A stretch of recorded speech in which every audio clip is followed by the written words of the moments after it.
18ஆம் தேதி தலைவர் அவர்கள் உங்களை சந்திக்க நேரடியாக வர இருக்கிறார். எப்பயுமே எல்லா மாவட்டத்துக்கும் நான் தமிழ்நாட்டு முழுக்க எல்லா மாவட்டத்துக்கும் போயிருக்கிறேன். ஆனால் இங்கே மட்டும் வந்தேன்னா ஒரு தனி சந்தோஷம், ஒரு தனி புத்துணர்ச்சி.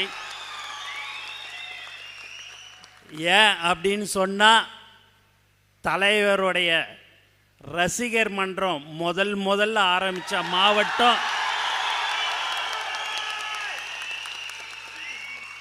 ஈரோடு மாவட்டம். மேலும் நம்மளுடைய கொள்கை தலைவர் பெரியார் பிறந்த மண்ணு ஈரோடு மாவட்டம். 2 பெரும் தலைவர்களோடு இருந்துட்டு இன்னைக்கு 2026 கண்டிப்பாக தமிழக வெற்றி கழகத்தின் தலைவர் அவர்களை முதலமைச்சராக அமர வைப்பதற்கு நான் இருக்கிறேன் என்று இந்த மண்ணின் சொந்தக்காரர் அண்ணன் கேஎஸ் அவர்கள் ரொம்பவே உண்மையாகவே ரொம்ப சந்தோஷமா இருக்குது. இந்த ஈரோடு மாவட்டத்தில் வரும்போதெல்லாம் எனக்கு ஒரு புத்துணர்ச்சி இருக்குதுன்னு நான் சொன்னேன் இல்லைங்களா?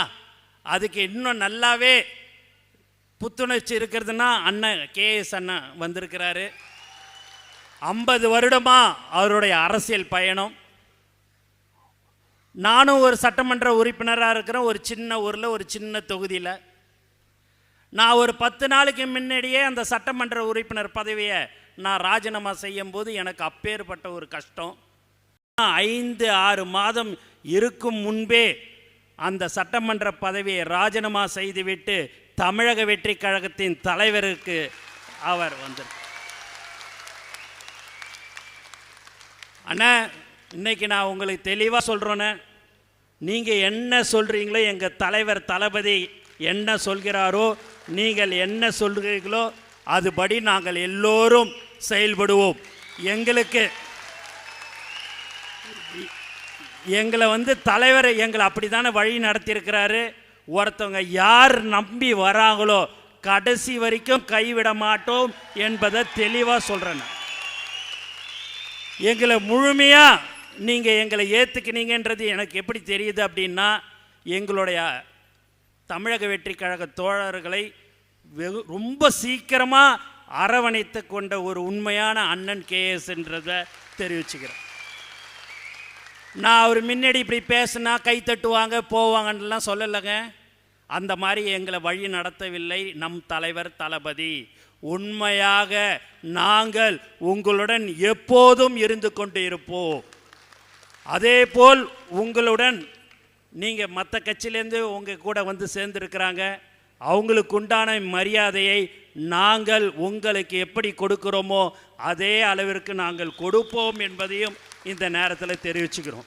நாங்கள் வேற இல்லை, நீங்கள் வேற இல்லைன்னு இனிமேல்பட்டு நம்ம எல்லோரும் ஒன்று 2026 முதலமைச்சராக அமர்வதற்கு நாங்கள் எந்த தியாகத்தையும் செய்ய தயார். ஏன்னா மக்கள் நமக்கு ஓட்டு போடுறதுக்கு தயாராக இருக்கிறாங்க. நம்மளை எதிர்க்கிறவங்க யார் என்று சொன்னால் அரசியல்வாதிகள் தான் நம்மளை எதிர்க்கிறார்களே. அந்த அரசியல்வாதி வீட்டில் இருக்கிற தாய்மார்கள் கூட நம்ம தலைவர் தளபதிக்கு தான் ஓட்டு போடுவாங்க. வேறையா அது எங்கே நீங்கள் போனீங்கனாலும் சரி. என் கூட ஒரு முக்கியமான ஒரு கட்சியை சேர்ந்தவர் ஒரு கோயிலில் 2 பொண்ணு அவங்களுடைய மனைவியோடு என் கூட ஒரு செல்ஃபி ஃபோட்டோ எடுத்தார். இதில் என்ன ஒரு கொடுமை தெரியுங்களா? இப்போ நான் ப்ரெசண்ட் கவுன்சிலராக நான் இருக்கிறேன். ஆனால் என் மனைவியும் என் 2 பொண்ணும் கண்டிப்பாக இந்த தடவை தலைவர் தளபதிக்கு தான் ஓட்டு போடுவேன்னு சொல்லிச்சு. நானே உங்களை அந்த ஃபோட்டோவை நான் எடுக்க வேண்டிய சூழ்நிலை எனக்கு வந்துடுச்சுன்னாங்க.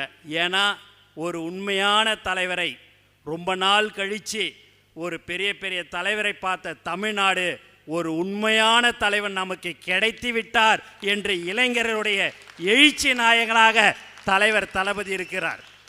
ஆகவே நாம் எல்லோரும் உழைக்க வேண்டும், ஒற்றுமையாக இருந்து நாம் செயல்பட வேண்டும் என்று இந்த நேரத்தில் நான் உங்களுக்கு தெரிவிச்சுக்கிறேன்.